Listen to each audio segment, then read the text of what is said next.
All right. So today, who knows the theme for the session?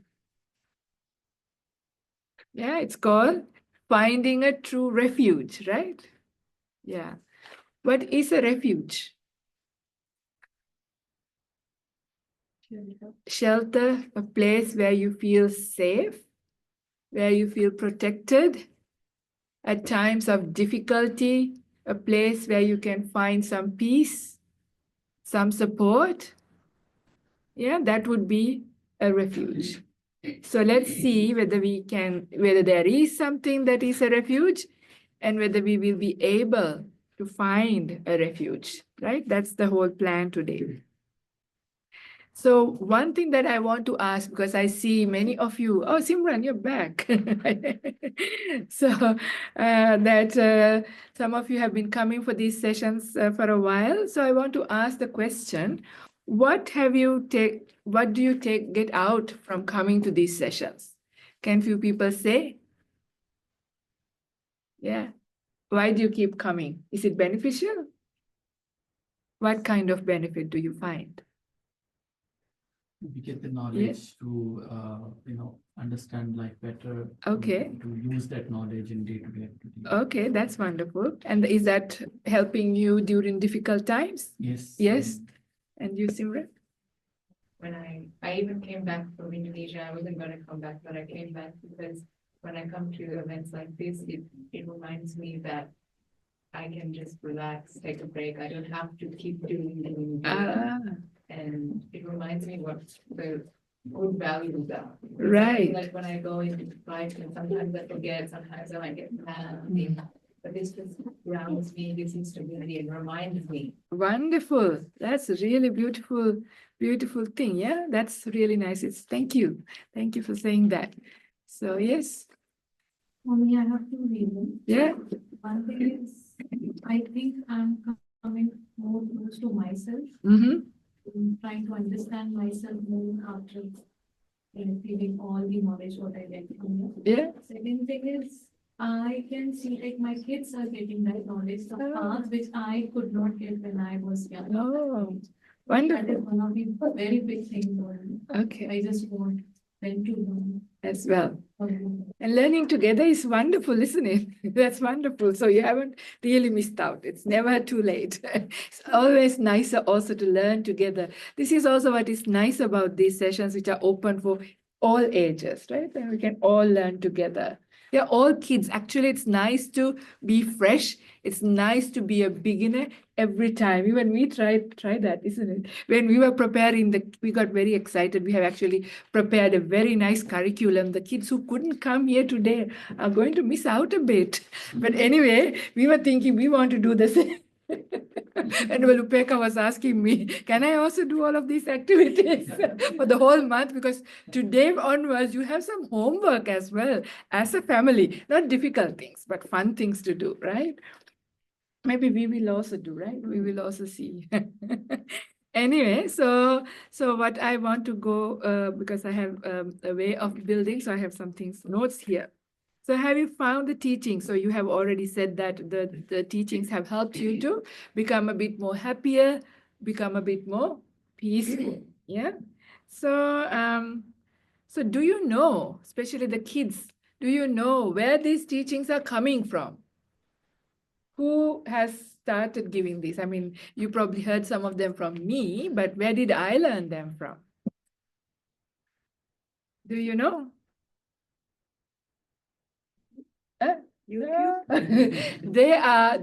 Probably it's available, but the originator of all of these teachings are from the Buddha.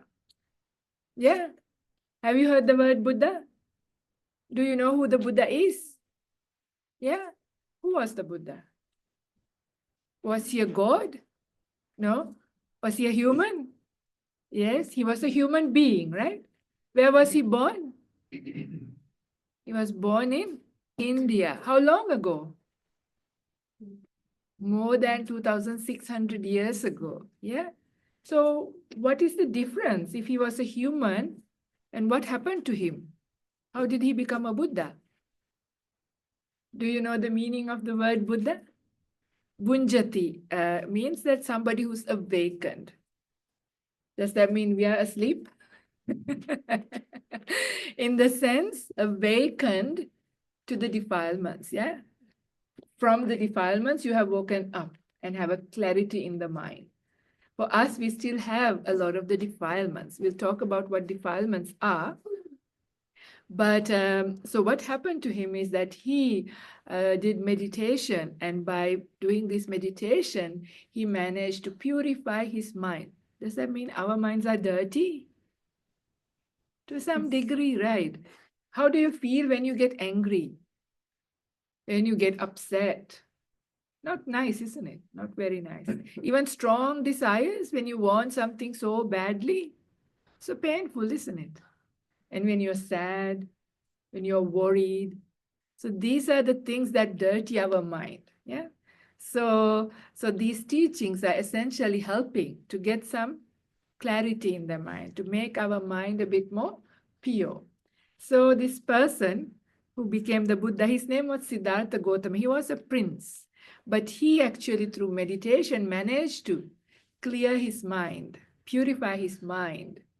And as a result, he awakened to a lot of truth, a lot of knowledge, a lot of beautiful teachings that we can continue to learn for years. Yeah, for years and years and years worth of really beautiful teachings came out from a pure mind. So we are learning them and trying to apply them and also purify our mind so we too can reach the highest purity. It's possible. So this is what we are trying to do. But the reason why I'm bringing this up is in order to find and understand. I mean, you need to attend these kinds of sessions with understanding, right? Not because your parents want, not because your children want you to. It also happens. Sometimes parents come because the children wants to come. Sometimes children come because parents want them to come. But it is important that you yourself also feel that you would like to come here and why. Yeah. And that is there a benefit? That's why I'm asking and what the benefit is, because this is where then we are trying to find out where this true refuge is. So I started asking what a refuge is. It's a place of protection, place of safety that where we go to. In the normal world, where do you normally find a refuge? We usually find a refuge in money, right? We think if you have money, enough money, when the difficult times come, we may be okay. We find a refuge sometimes in the outside world, in the insurance companies, the health insurance, house insurance, right? If something happens, I will be protected.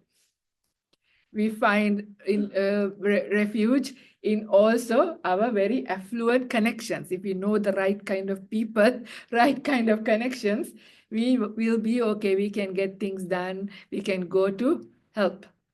Is that true? Usually, people try to look for refuge in these places. But you are also looking a little confused because somehow you also seem to know that eventually these things actually doesn't provide as much refuge, right? We just experienced in 2019 when COVID happened. Were all of these things giving us safety? Yeah, could your money stop you from getting COVID? Could your money stop you from suffering with the pain of the sickness? Some people died. Could the money help? Could the insurance companies help? Could your highest connections help you? Cannot, right?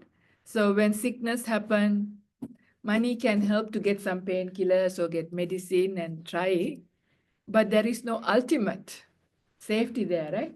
The main thing is not the physical pains. That is only very limited we can do. But the bigger pain is in the mind, isn't it?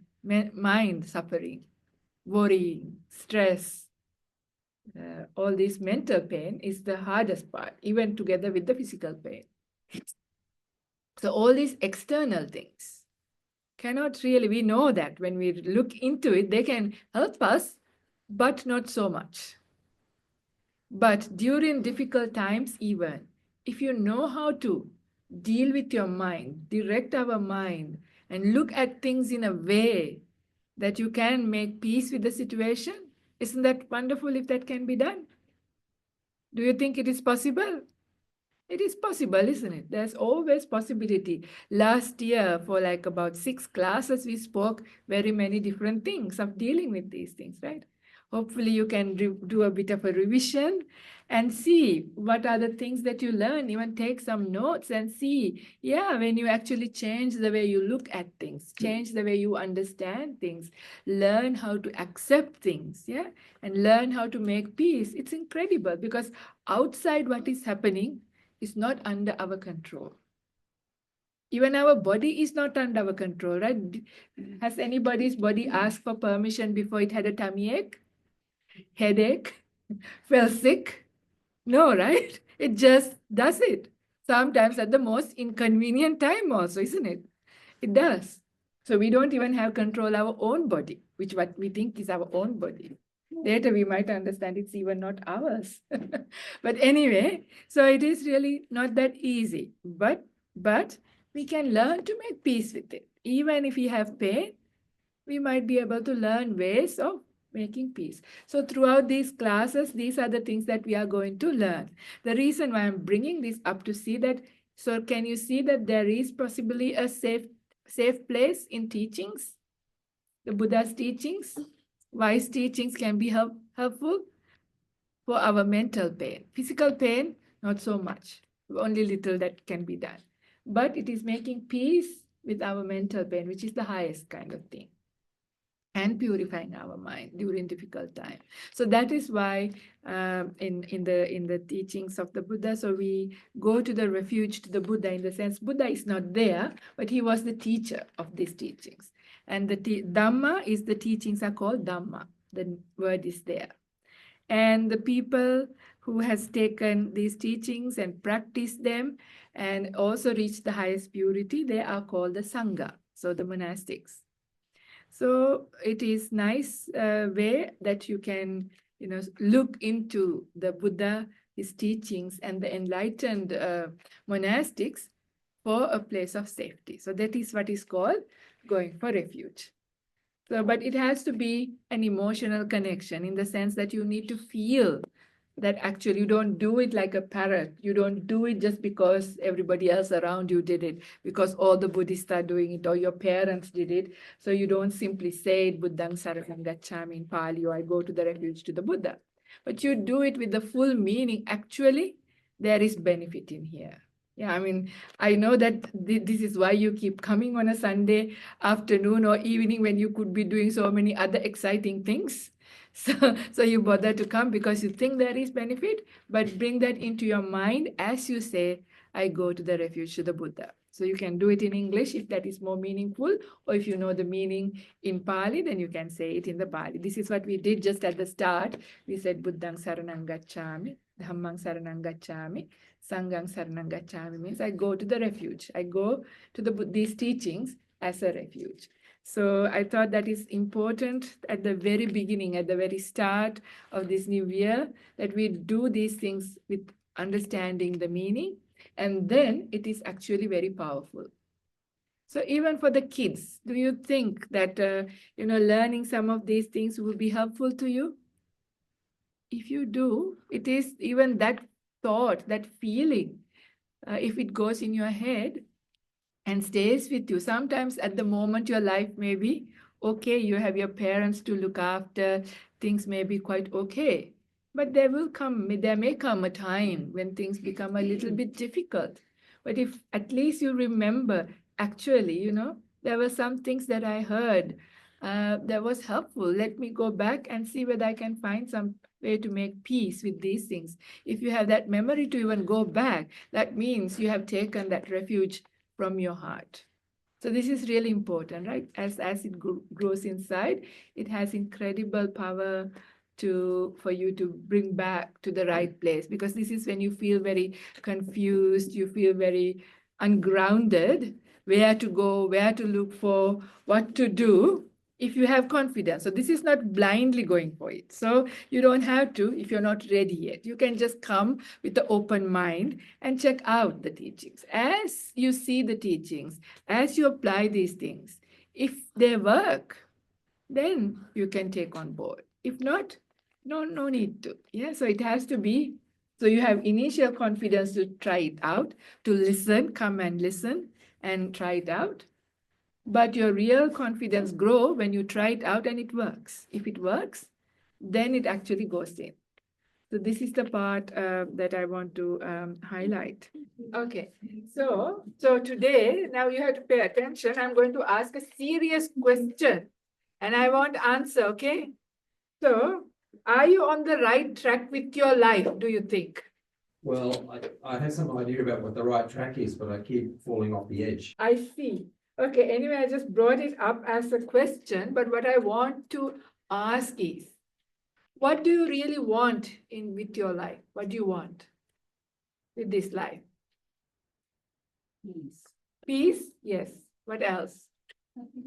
Happiness. No drama. No drama. Yeah, it's the same as happiness. Yeah. No drama, just happiness and peace, right?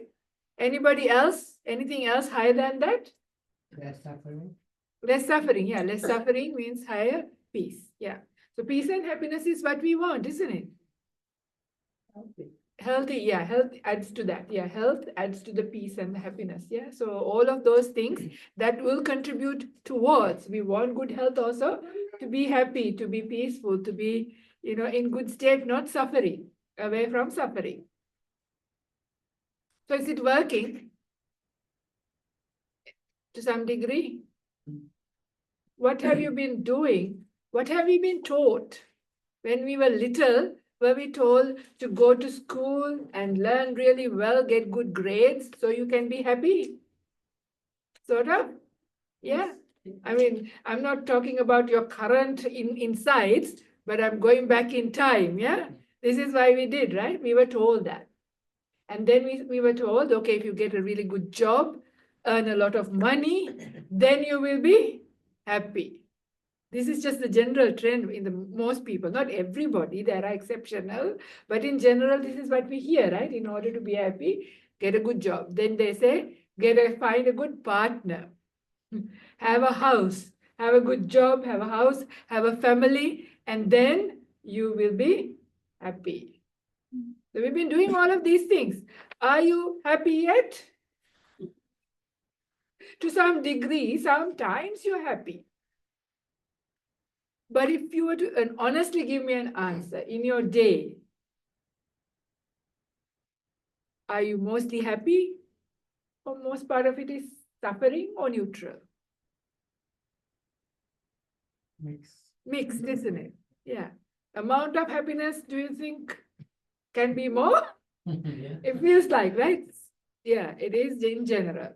Sometimes you don't even realize the suffering because we have got used to the pain levels of our body and mind, and we now perceive it as happiness because we don't know what real happiness is even sometimes, because we haven't really reached sometimes lofty, peaceful states, right? Really happy. We just only know lesser suffering from suffering, and there's lesser suffering, which we call as happy. Most of the time, okay? It's not pessimistic, there is, but I just want to build it up because we need to get out of this delusion, right? We need to find real happiness. There's no time to be wasted in life. This is why I'm asking. It's not that there is no happiness, but many people in the world are looking for happiness in the wrong direction. What do we do usually in order to be happy? We try to find happiness with our relationships, people, right? Family, friends, going out, catching up, spending time together. We try to find happiness. We try to find happiness in our food. We try to find happiness in going and seeing things, exciting things, waterfalls, climb mountains, whatever it is. Yeah, people generally do. We try to find happiness from music, by watching things. So many things like shopping, some people don't even realize how much suffering that is, but it is perceived as happiness. We do so many things, right? All of these things, many of these things are related to somehow finding happiness based on our five senses, right? Eyes. We want to find happiness by seeing beautiful sights. We want to find happiness by hearing beautiful things, smelling, tasting, and feeling nice things. And this is where we are trying to look for Happiness, right? Sense gratification. Sense gratification. So gratification is there. We can't deny the fact a beautiful song is not beautiful. We can enjoy it. Nice food is nice. There is pleasure. There is gratification in these things. But how long does it last? Now come the question. Now, in order to get that happiness, that little gratification, how hard did you actually have to work? Now, this is coming directly from the suttas from the Buddha, okay? So if you want, check out Majjhima Nikaya. This is Middle End Discourses.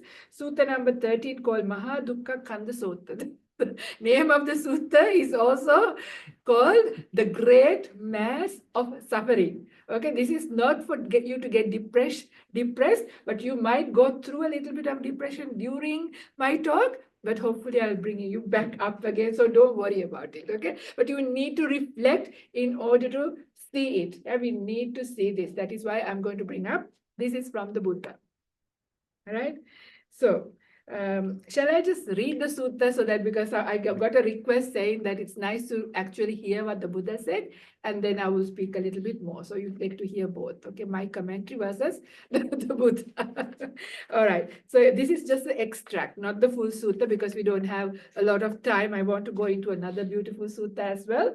So this is just an extract. Okay, in this part, some of the monastics, the Buddhist monks, they were a bit early to go for alms round. So they went and had a chat with non-Buddhist monastics. So there are lots of different religions. So that was quite common in those days that they meet together and then they discuss, what do you practice? What kind of thing I practice? What's the difference?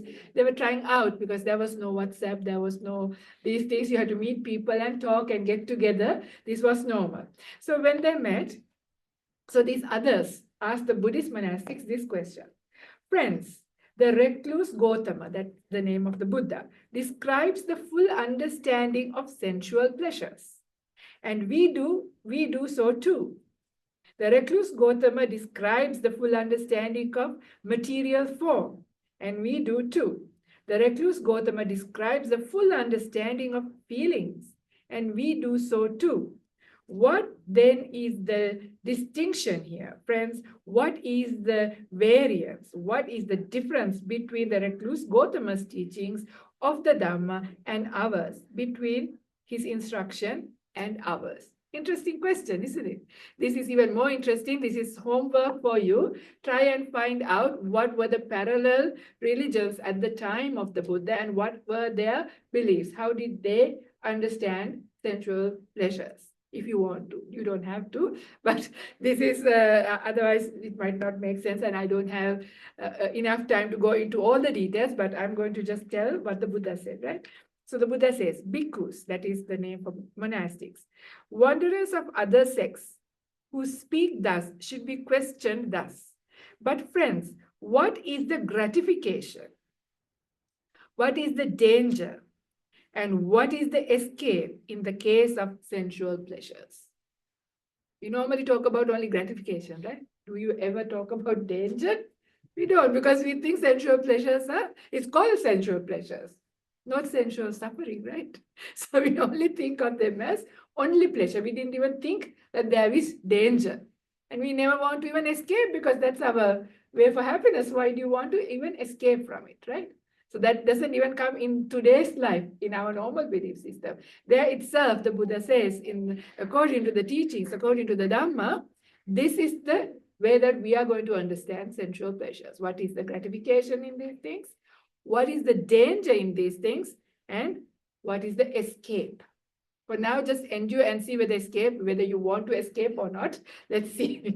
What's your decision? You decide, okay? So, and it goes for the other things as well, but I'm not going to go into material form and things like that. I'll just keep this just to make the point, just into sensual pleasures only, okay? And then what bhikkhus is the gratification in the case of sensual pleasures? Bhikkhus, there are these 5 codes of sensual pleasure. What are the 5?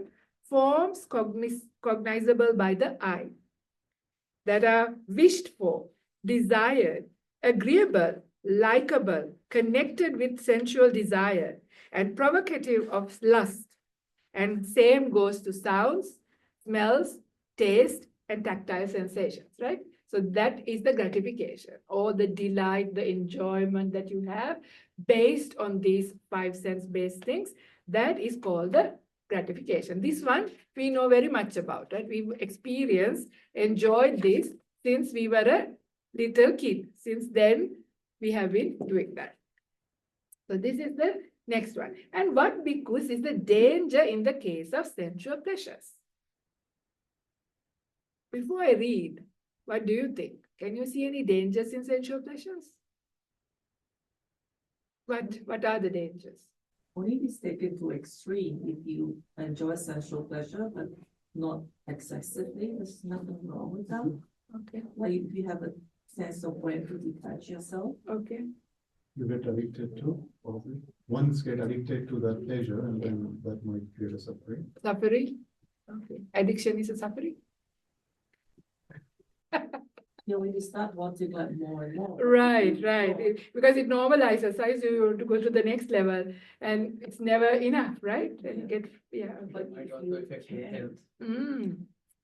Yeah, now I have not taken any drugs, so I don't know about this myself as a personal experience, but I heard a very shocking information from somebody who was a heroin addict for about 16 years. She said heroin is supposed to be one of the highest form of the drugs as well, right? So when we go through all the normal sensual pleasures, when it's not enough, that is when people go into taking drugs, and they start with a smaller one and go higher and higher and higher, and heroin is supposed to be one of the top ones. And what she said, the shocking bit was, she said, when you take it for the first time, it's incredible pleasure, she said. It was amazing. Second time, it was lesser. Third time, even lesser. After that, actually, there's so much physical pain.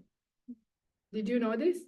Apparently, after that you take, or after the third time onwards, why you want to take it is simply to not feel the physical pain. Otherwise, if you don't take it, apparently incredible pain. It's just to cover up the pain only. But you have to be, so you get addicted. Imagine you spend so much money and waste your life, waste your body, and no pleasure at the end. You had pleasure, you got addicted, you got hooked. After that, you have to keep taking it just to stay away from the pain. And this is the one that gives the highest, supposed to give. Very off-putting, isn't it? You don't know. I didn't know about this, and I thought, my goodness. Now, I'm going to bring up something else as well. Please forgive me for saying this, but it's a true reflection. How about getting married? Is it a little bit similar to not one day, not the second day, or the third day, hopefully, but by about third year? Yes, is that true? then you stick together just to, not for everybody, but in general, this is true. That's why you're laughing, right? It's not the same. Not the same like at the beginning. And this is another one, right? The relationship supposed to be also looked upon at the highest form of pleasure in the world. There are extremely very few people in the world who take it all the way to old age. They're still in love and really in good state, enjoying most of the time. Very, very rare. But even if that is the case, when death separates, incredible pain, right?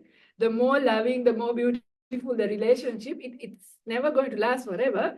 When that separates, it's going to bring, because of the too much. When the relationship is not that great, maybe the partner dies, it's not as painful. but if you were so strong. So this is the thing, in whichever direction it is, sooner or later, there's going to be pain. Either while you are in the relationship as it's growing, or at the end when it's ending. So there is this kind of thing. But we don't want to look at these things, right? These are the dangers of sensual pleasures, right? These are sensual pleasures. But these dangers are there. But of course, we also know other things. Other things actually don't really count compared to these things. I mean, the dangers of listening to music and eating too much sweets, unless you're diabetic, which can take your life. It's not a big deal, but still, these things. But if you like really, let's say chocolate cake, what happens if you ate a whole cake? Terrible feeling, right? If you ate a small piece, that's okay. But if you ate every day, the same thing. If you listen to the same beautiful song every day, all the time, after a while you get sick of it, right? Anyway, they're very limited, the gratification in this, but we never think about it. We only think about the next one, and only keep the focus on the gratification. There is also, it's almost like a survival mechanism, because there is so much pain and suffering in general life that we don't want to feel. We just keep looking at these things one after the other, like a monkey jumping. That's why now it's much easier with smartphones. You just do this, right? So you go excitement after excitement. Each one, it's a waiting for it is a dopamine hit. Yeah, dopamine is which brings you that kick, that high energy, and that keeps you going. So also an addiction, yeah. So we have all these things, but you see, if you really look at it, how foolish it is. What a big, lie it is. We are being conned by these things, and sometimes we are completely robbed off, right? How much money do we spend to get our sensual pleasures? The holiday that you went, the expensive holiday, to go into a resort or go on a cruise, how much money, how hard did you have to work? Yeah, to earn that for that 1 or 2 holidays a year. Most people have 1 or 2, right? Can't afford many more than that. For most people, I mean, some people are very rich, they can do it, but and then how many times did we miss out on enjoying because we had a big family argument? Or we all got sick because we ate something. The whole holiday, we spend a lot of, this happens, right? These things do happen, but we never think about it. We go for the next holiday, the next thing.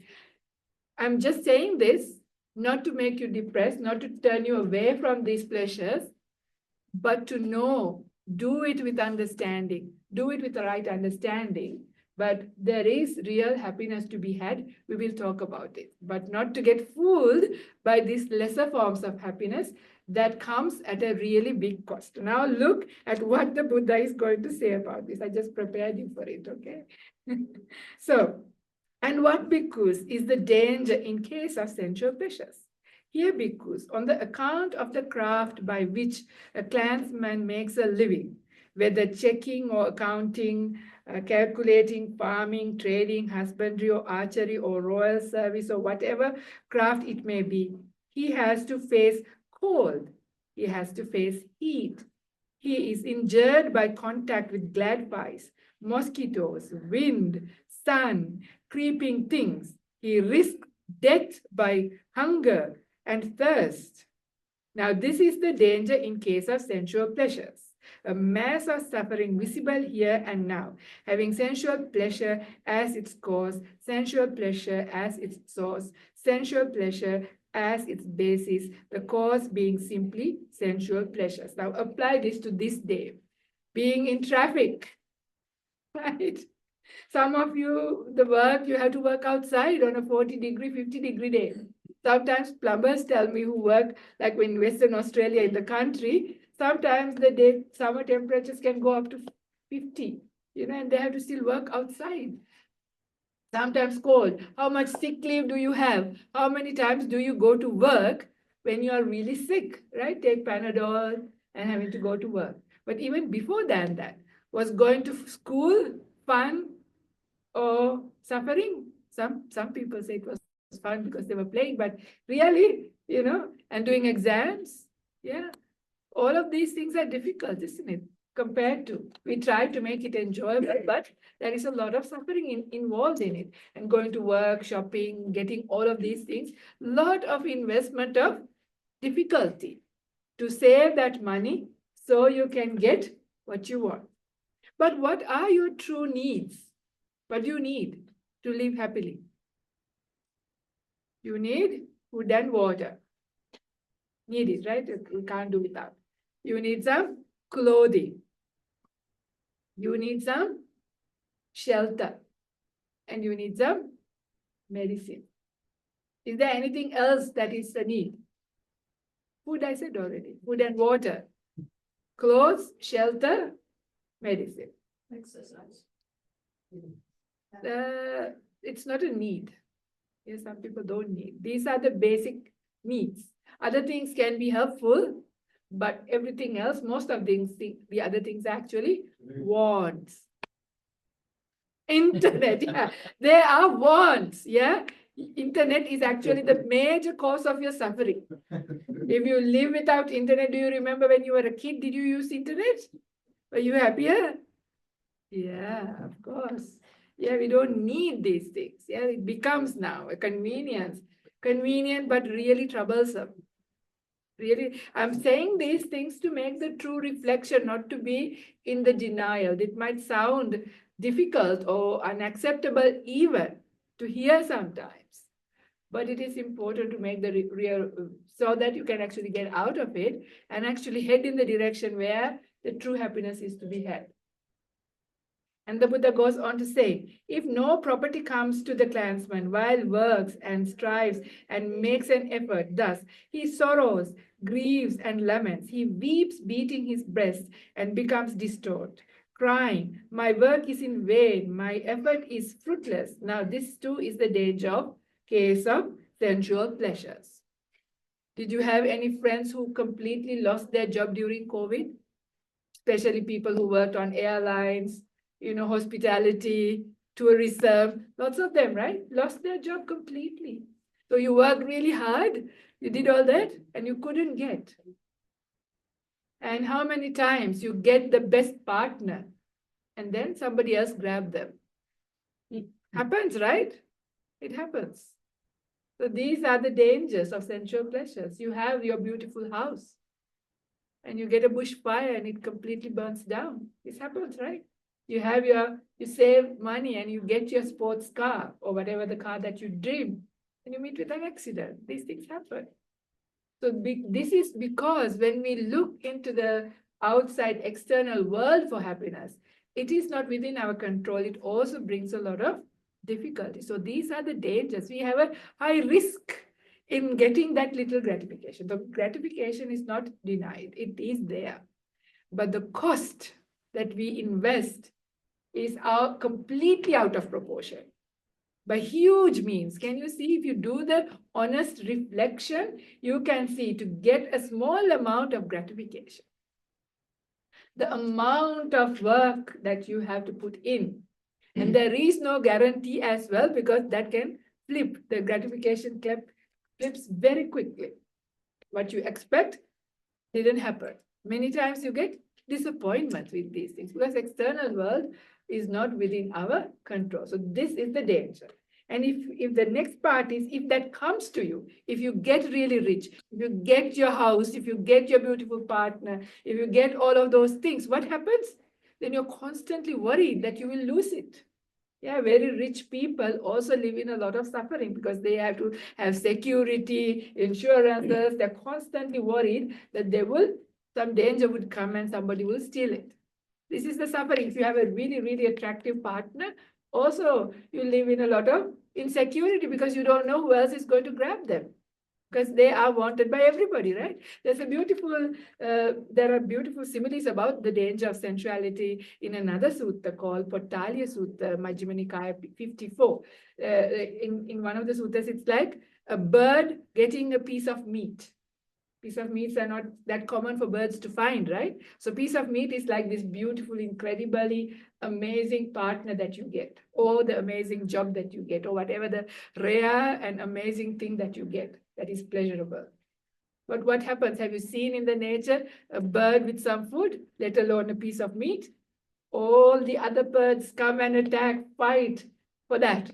And the strongest one grabs the meat. Yeah? So this is what happens. So it's really vivid experience of what happens when we chase after these things. And when we get them also danger. When we don't get them, there is suffering. Oh, I couldn't get the most amazing thing.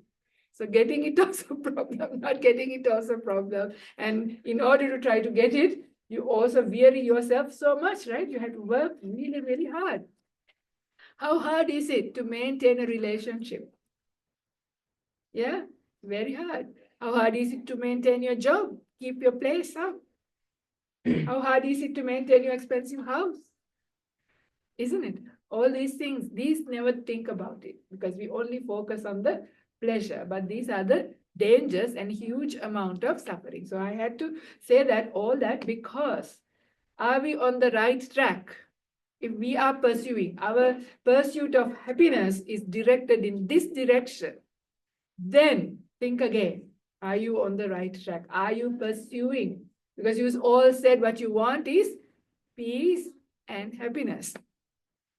And now we spoke about in the majority of people looking for happiness in this direction and all the failings, all the dangers. The mass of danger is great. I'm not going to finish reading it because it gets bigger and bigger and bigger. So I'll leave it for you to read it when you are ready, this sutta, okay? It's called Great Mass of Suffering. This much is enough. But in order to put things back to a place where you actually find happiness, how easy it is to find happiness, how much it doesn't cost, you don't have to really work hard. Now, I wish this whole wall became a mirror. Then you can see yourself. You all look very grumpy. Why? Of course, because I was disappointing you, taking away all your pleasures. They are not good enough. Can you give me a smile? Can you fake a smile at least? Can you smile? How do you feel when you even fake a smile? Do you feel a little bit of an uplift when you smile? Did you? Yeah, yeah. How about if you give a compliment to somebody? Do you feel nice? Even when you think about saying something nice to somebody? Yeah. How about when you help somebody, make somebody else happy? Do you feel happy when you make somebody else happy? Yeah. Has it ever happened that you were about to eat some really your favorite kind of thing, you just bought it, and then you saw somebody who needed it and you gave it away instead of you eating it? Have you ever done that? If you ever done that, try it. Yeah. So eating it is nice. Yeah, of course. You know, it's your favorite thing. But it's incredible the moment you give it away to somebody else who needs it.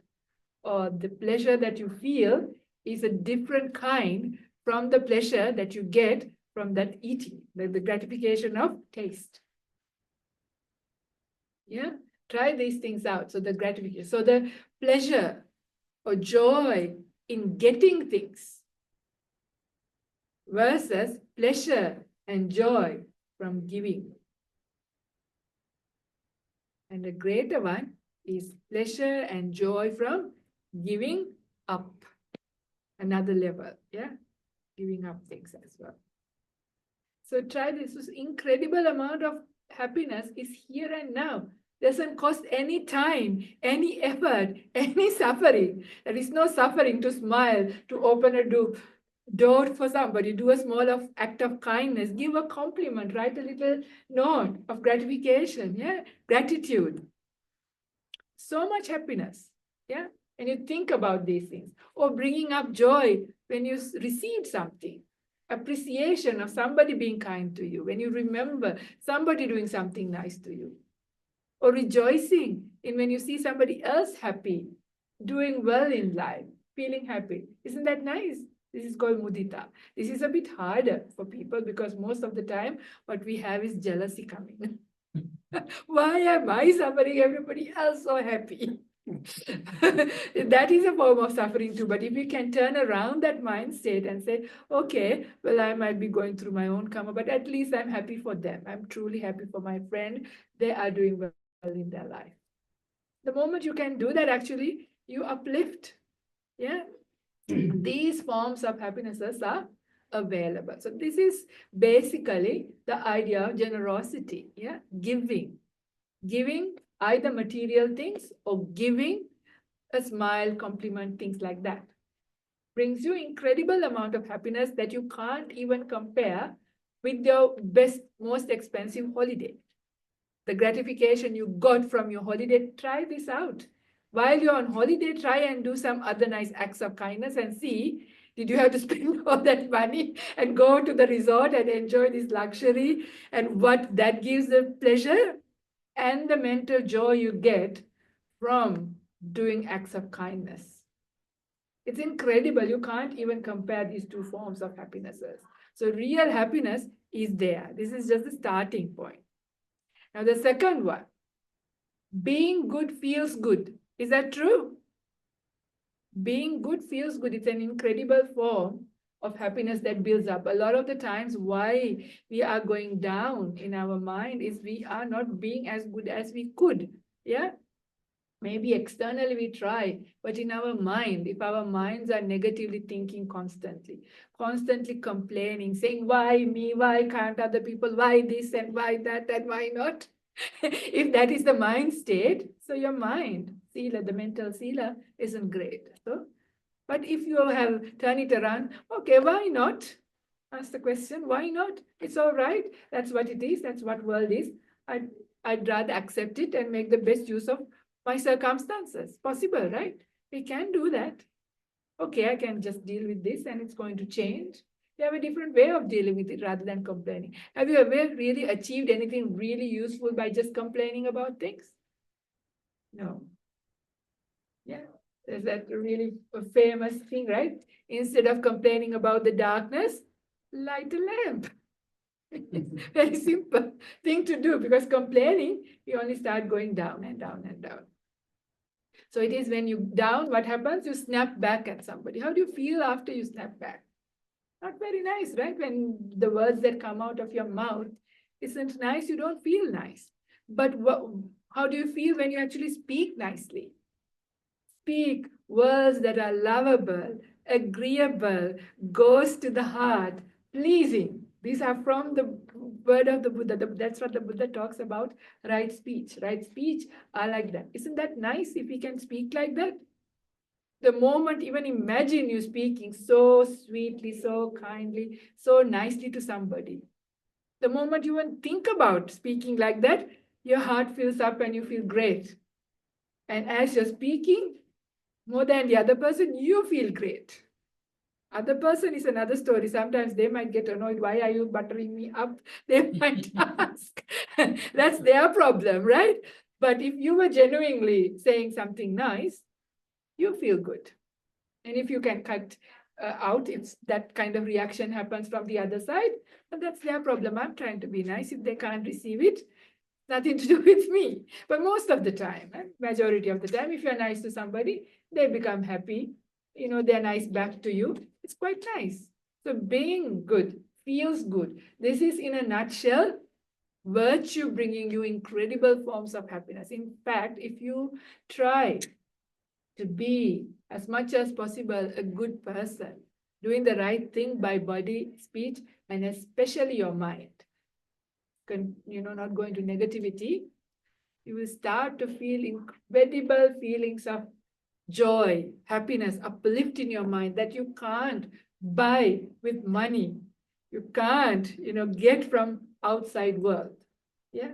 You know this because you have some taste of this, but see how you can do it further, whole life of being good as much as possible. We can't be perfect because we have defilements. That is what we are doing with the spiritual path, to make it better and better as we go. But it feels good, right? The moment we build up like that, it actually starts to you inside. You start to get an incredible form of energy. This mental energy, this positive mental energy actually starts to make a change that we can't get from outside.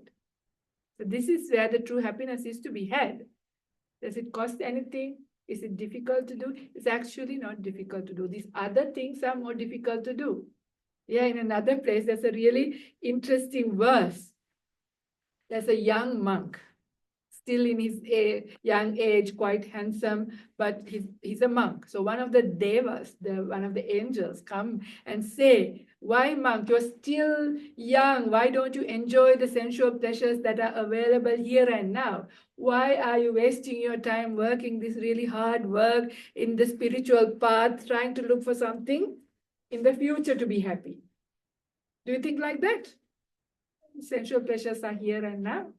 All this spiritual path and getting happy is far away. Do you think like that? Many people, I think like that. But the monk says, but that is not what the Buddha said. The sensual pleasures are what takes time. See? We had to Go to school, pass exams, do work, earn money, save money in order to get what we want. A lot of time it takes. You think like now you just go use your credit card and you get your food you want. But it has a lot of investment of time.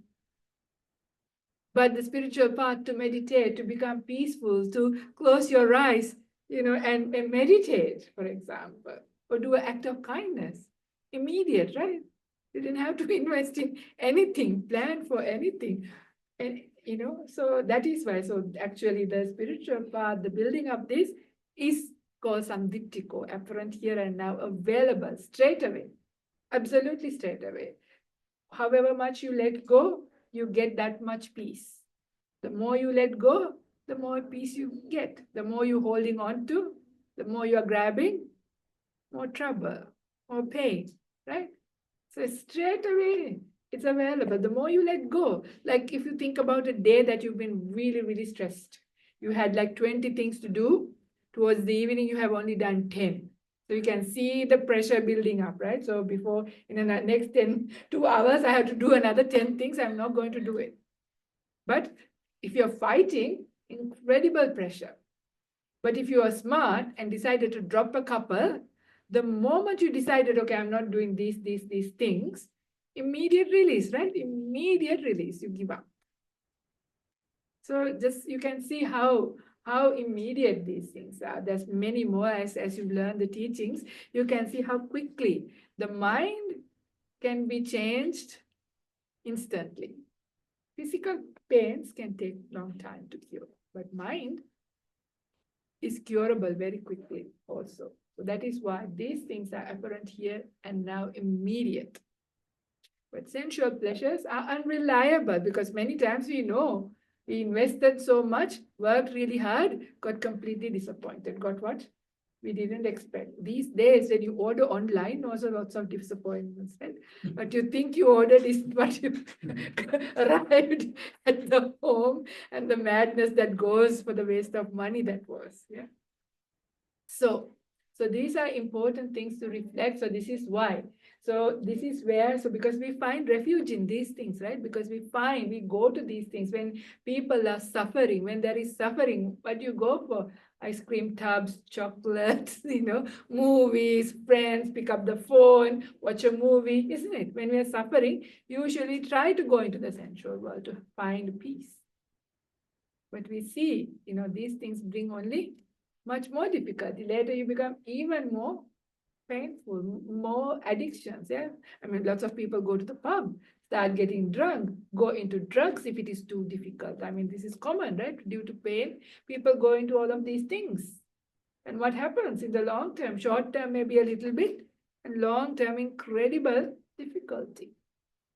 So think about these things when you think about a refuge. So that's why this part, like about understanding power of generosity, understanding the power of virtue, keeping the sila, understanding the power of meditation. Yeah.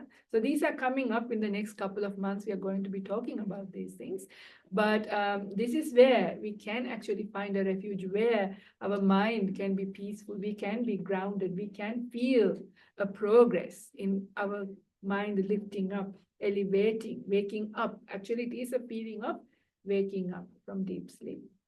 And you can experience, and I'm sure you have already experienced to some degree if you've been applying some of the teachings that we have been learning and things. And as you do it as well, you will see quality of our lives increasing.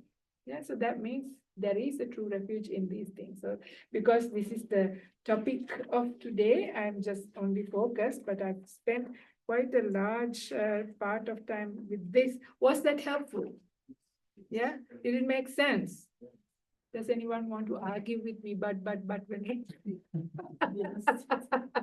okay, Anne. Back to the question of marriage. Mm. So should I tell my 24-year-old son, don't get married? No, it's not up to you to tell him Well, to like, not how get do I married. apply this in daily life? Like, I agree with what you said. Yeah, it's A lot of things is suffering. yeah. How do I apply that in daily life? So apply to yourself. Yeah.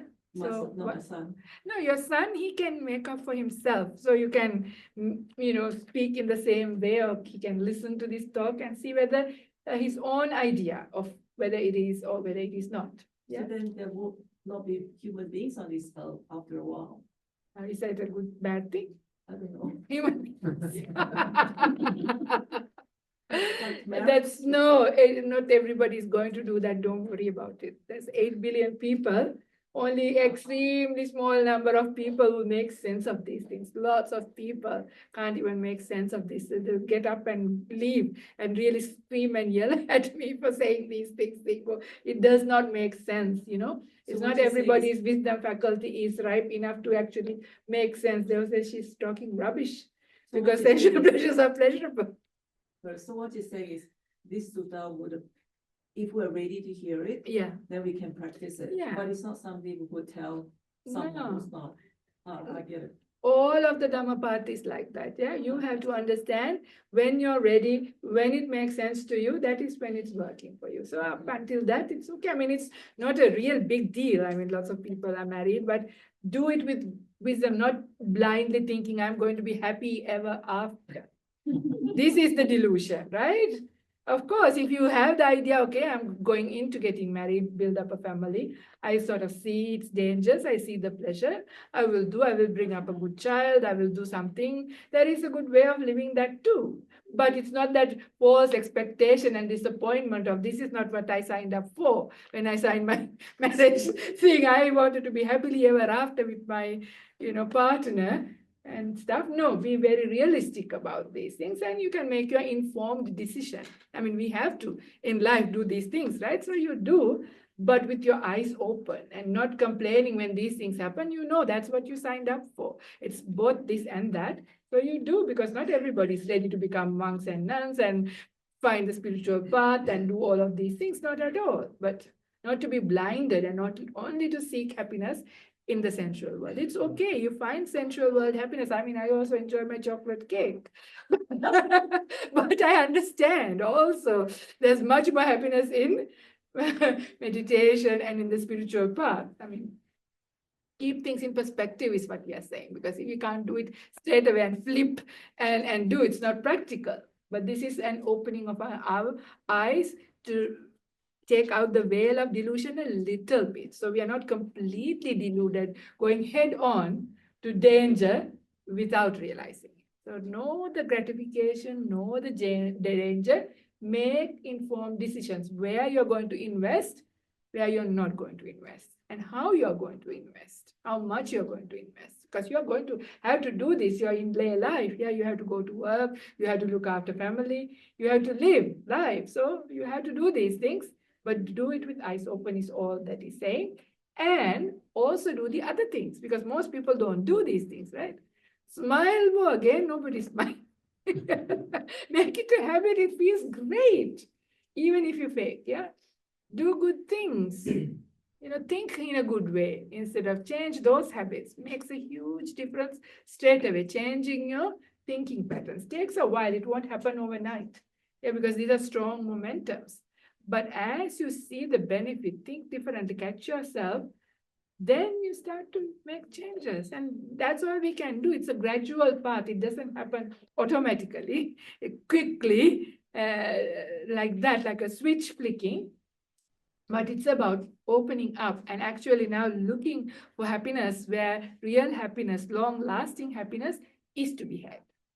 And making slowly, yeah, that way.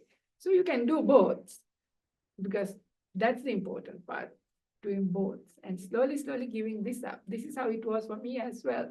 Like I was addicted to watching Bollywood movies. I loved Hindi movies. And then I started meditation. But I couldn't. I loved my movies so much. So I watch movies, I meditate. As I was meditating, the need for it dropped naturally. I didn't push myself. It dropped because my meditation gave me much better happiness. So you naturally go to that. Just these things just drop. So don't worry so much thinking that I have to put on will and do this and give up my incredible pleasures that I am attached to. Just have an open mind. Now see that they also have danger, and then do these other things. And as your meditation, as your spiritual path takes off, when you build up inner joy, inner peace, those other things just drop in spite of you. Yeah, that's how I lost all of my wardrobe. I had a large wardrobe. I had 60 pairs of evening shoes, right? All of those things, all of those things. You know, there came a day I just put everything in a big rubbish bag, took it to St. Vinny's, just like that, had no problem. Yeah, so that this happens naturally. It takes time. So don't worry, don't stress. I'm not saying don't go for those things, but go with eyes open. That's all. Yeah. Anyway, so Thank you. yeah. Yes, book. Yeah, I guess you answered it a little in your Yeah. answer Yeah, to the yeah. other person, but I tried to remove those like pleasures last year, and I found it was going well for a little while. I was feeling really good.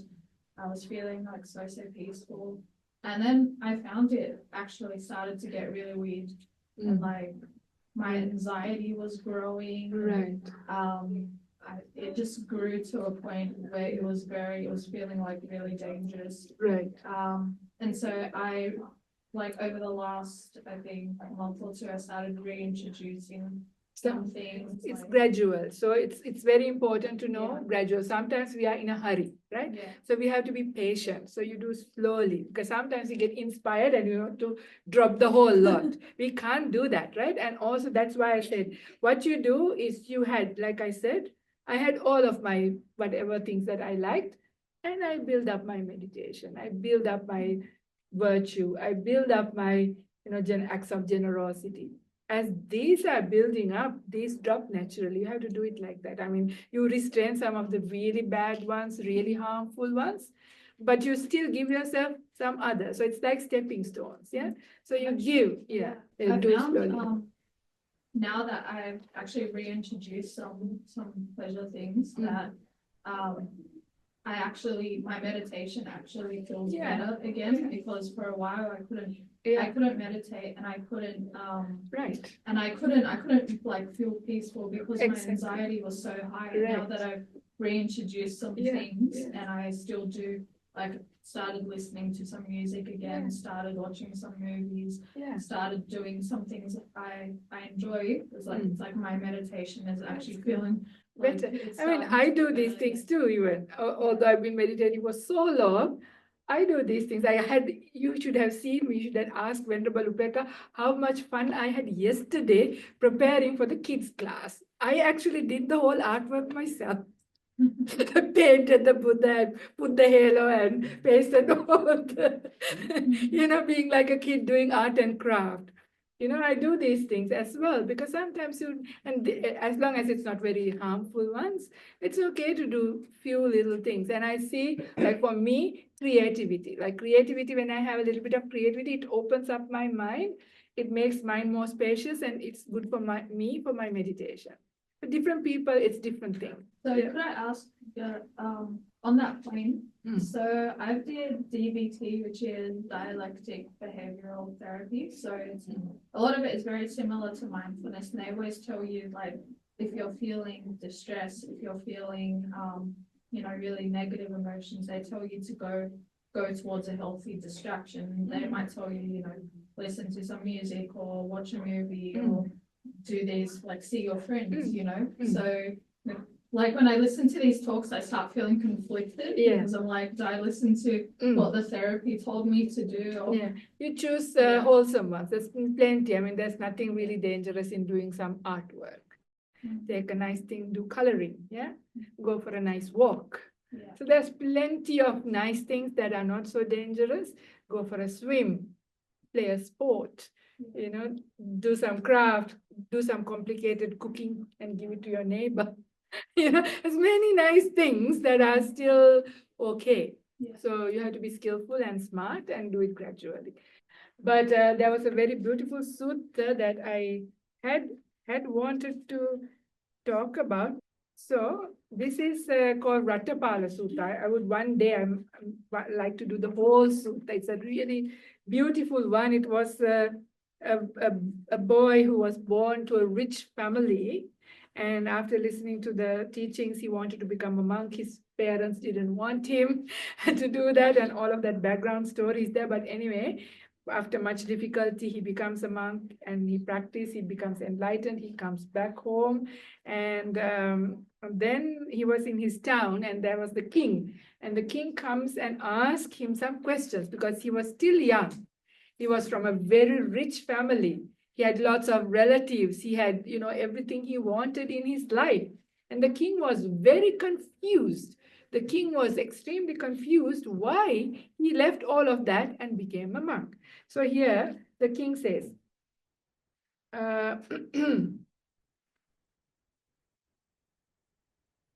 Master Rattapala, there are 4 kinds of loss. Because they have undergone these 4 kinds of loss, some people here shave off their hair and beard, put on a yellow robe, and go forth from home life into homelessness. What for? There are loss through aging, loss through sickness, loss through wealth, loss through relatives. So pretty much the king thinks why people become monastics is because of these things, because you're becoming old, you think now it's a good time to become a monastic, or because you got sick, you think that's now enough time, I don't enjoy it, so I'll go. Or because you lost all of your wealth, or you lost all of your family and became an orphan, so you decide to go to the temple and become a monastic. So he thinks that this is the reason, but this boy Rattapala had everything. He was still young, he had no sickness, he was very healthy, he had lots of money, he had lots of good relatives. So the king was asking why. And then, I'm skipping a huge part, and then he says, King, there are 4 summaries of the Dhamma that have been taught by the Blessed One, who knows and sees, accomplished and fully enlightened. Knowing and seeing and hearing them, I went forth from home life into homelessness. What are the 4? So he says that he went forth not because of those 4, because he understood something about life. It made sense, and this is why he went. So he's telling, life in any world is unstable. It is swept away. This is the first summary of the Dhamma taught by the Blessed One who knows and sees. The second one, life in any world has no shelter, no protector. This is the second summary of the Dhamma. The third one, life in any world has nothing of its own. One has to leave all and pass on. And the fourth one, life in any world is incomplete, insatiate, and slave of craving. The first one, life is unstable and swept away. Think about it. Yeah. The second one, life in any world has no shelter or protector. We spoke some of these things already.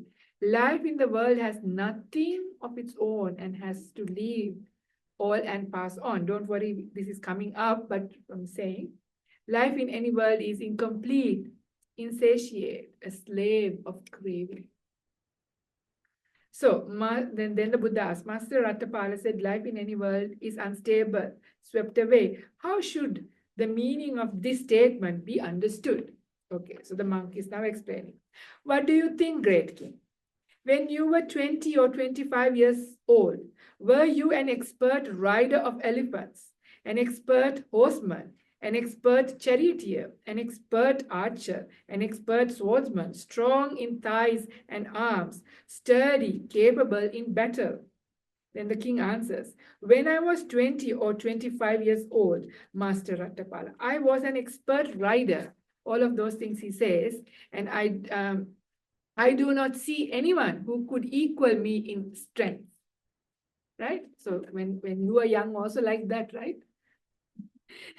What do you think, Great King? Are you now as strong in thigh and arms and sturdy and as capable in battle? So the king is by now 80 years of age, okay? So the king says, no, Master Rattapala, now I am old, aged, burdened with years, advanced in life, come to the last stage. My years have turned 80. Sometimes I mean to put my foot here and I put my foot somewhere else. Have you seen with Parkinson's and things like that? The big struggle as you get older, your whole body is out of your control. This happens to everyone. Great King, it was on account of this that the Blessed One, who knows and sees, accomplished and fully enlightened, said, life in any world is unstable, is swept away. And when I knew and saw and heard this, I went forth from the home life into homelessness. Make sense? So what the Buddha is saying, as you grow old, all these things become not the same. You don't have the physical strength, all of that. Then I realize, these things don't last. So that's that instability, the sickness, old age. Okay. It is wonderful, Master Rattapala. It is marvelous how well that was being expressed by the Blessed One who knows and sees, accomplished and fully enlightened. Life in any world is unstable, is swept away, it is indeed so. Then he goes, Master Rattapala, there exist in this court elephant troops and cavalry, chariots, troops, infantry, which will serve to subdue any threats to us. Now Master Rattapala said, life in any world has no shelter, no protector.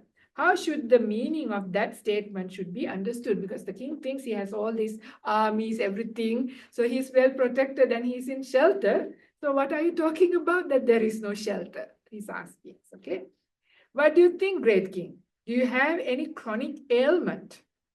I have a chronic ailment, Master Rattapala. Sometimes my friends and companions, kinsmen and relatives stand around me thinking, now King Karunika is about to die. Now the king is about to die. What do you think, great king? Can you command your friends and companions, your kinsmen and relatives, come, my good friends and companions, my kinsmen and relatives, all of you present, share this painful feeling so that I may feel less pain? Or do you have to feel that pain yourself alone? Right? So when you're sick, no matter how much friends, relatives, everybody has, can you tell them to take away your pain? So I have less pain? Not possible, right? So I cannot command my friends and companions, my kinsmen and relatives thus, Master Rattapala. I have to feel that pain alone. Is that true for us when we are sick? Yeah. Great king, it was on account of this that the Blessed One who knows and sees, accomplished and fully enlightened, said, life in any world has no shelter and no protector. And when I knew and saw and heard this, I went forth from home life into homelessness. So for us, we had a really good example during COVID. So this is what I told about. Nobody can take away, no matter how much money you have, how much people you have, how much all of those things you have. When sickness comes, we have to feel that pain ourselves. Nobody can take away our pain. So that is one of the reasons. Okay. Then the king says, Master Rattapala, there exist in this court abundant gold coins and bullion stored away in vaults and lofts.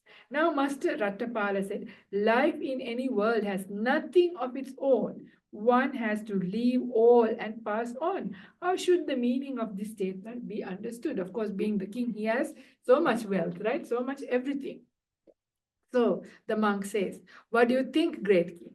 You now enjoy yourself provided and endowed with the 5 cords of sensual pleasure. But will you be able to have it of the life to come? Let me likewise enjoy my provided and endowed with these same 5 cords of sensual pleasure. So essentially he's asking, if you die, can you take these things with you? Can you take your harem with you? Can you take all your gold coins with you? Can you take your kingdom with you? Can you take all of your sensual pleasures with you if you die tonight? Can you? You can't, right? None of those things. So you have to leave all of these things behind. I cannot have it thus of the life to come, Master Rattapala. On the contrary, others will take over this property while I shall have to pass on according to my actions. Is that true? That's true, isn't it? We work really, really hard. Sometimes we see this, right? Some people work really, really, really hard all their life, earn a lot of things. They never really get to even enjoy life much. And they think on my retirement, I will enjoy all these things. But before they retire, sometimes they die. What a waste of a life that is, isn't it? When we think about these things. So, great King, it was on account of this that the Blessed One who knows and sees, accomplished and fully enlightened, said, life in any world has nothing of its own. One has to leave all and pass on. And when I knew and saw and heard this, I went forth from the home life into homelessness. Yeah? Okay. It is wonderful, Master Rattapala. So he was very happy. And then he says, now Master Rattapala said, life in any world is incomplete, insatiate, the slave of craving. How should the meaning of that statement be understood? What do you think, Great King? Do you reign over a rich Kuru country? Yes, Master Rattapala, I do. So he has a nice kingdom. What do you think, Great King? Suppose a trustworthy and reliable man come to you from the east and said, please know, Great King, that I have come from the east, and there I saw a large country, powerful and rich, very populous and crowded with people. There are plenty of elephant troops there, plenty of cavalry, chariots, troops, infantry. There are plenty of ivory there, and plenty of gold coins and bullions, both and plenty of women or wives. With your present forces, you can conquer it. Conquer it then, Great King. What do you say? What do you do? We would conquer it and reign over it, Master Rattapala. So the king says, even though he has this big kingdom already, if he has another one, he will take it over. And he says, what do you think? So suppose another person comes from this one was from the east, then another one from the west, from the south, from the north. He would say, conquer it. So the kings, there's no end. Have you seen this? Do you know some stories? I have heard there was a president in Philippines, very famous, whose wife apparently had like 600,000 pairs of shoes or something like that. I may be wrong. I don't know. Some ridiculous amount. I don't know how they could have. How can you buy that much? Like ridiculous amounts. 600,000 or 6,000 shoes is also too much, right? And then I think there are these kinds of things. You can see some rich people, no matter how much you have, they still want to have it. This is what it is. We are too, to some degree like that. That's why we want more and more and more, never satisfied with what we have, not contented. So the essential pleasures, the gratification, not satiable. We want more. That's why from one to the other, we want more, because it's unsatiable. So that is what the Buddha said, that these things are not satisfying. They're gratifications, but not satisfying. So just to make that point really beautifully, the Buddha says, sensual pleasures, a very beautiful, very graphic kind of simile. Another one, it's like when you have a rash, very itching rash. Have you had an itching rash in your life? When you had an itching rash, when you scratch it, very pleasurable, right? When it is really itchy, when you're scratching it, it's really nice. But after you stop scratching, what happens? So painful, right? So painful because it gets even more infected. Then you have to even put you feel like you want to burn it. You want to put something to take away the pain. But when you have an itching rash, when you're scratching it, the pleasure, the Buddha says sensual pleasures, the gratification of sensual pleasures is like that. Sorry. But it's true, isn't it? It is true. That's the danger in it. It's great. But once the rash is cured, right? Once the rash is cured, when you no longer has the itching rash, how do you feel? Great, right? Once the rash is gone. Then do you want to go and burn yourself? No. Think about these things. I mean, due to time, I had to rush these things. It's nice if I could slowly say this, savor this, and get you to think about it. But you can do it at home when you have time. Think about these things. Put things in perspective. Doesn't mean take away all of your gratifications. No, do them, but watch them. The Buddha says, whatever experiences, know the gratification, know the danger, and we'll talk about the escape in the future times. Yeah. But at least see these two things, then you don't get too fooled and you will veer towards the real happinesses that are available here and now, immediate in effect. So that is why this is so. I went into these teachings just to bring home the point of a true refuge, what the Dhamma really offers, because these are the teachings, these are the really valuable Dhamma teachings that actually provides us that peace, that happiness we are searching for. It's in a completely different direction to where the world is telling us, right? So if you go in this opposite direction on that spiritual path, it's a gradual path. So you have to do it gradually. Don't go in full speed and have a head-on crash, but do it gradually, slowly. So you hang up to one railing and you give up the other one. You hang up to another one, you give this up. So you have to gradually go like that, and eventually you will be on the right track.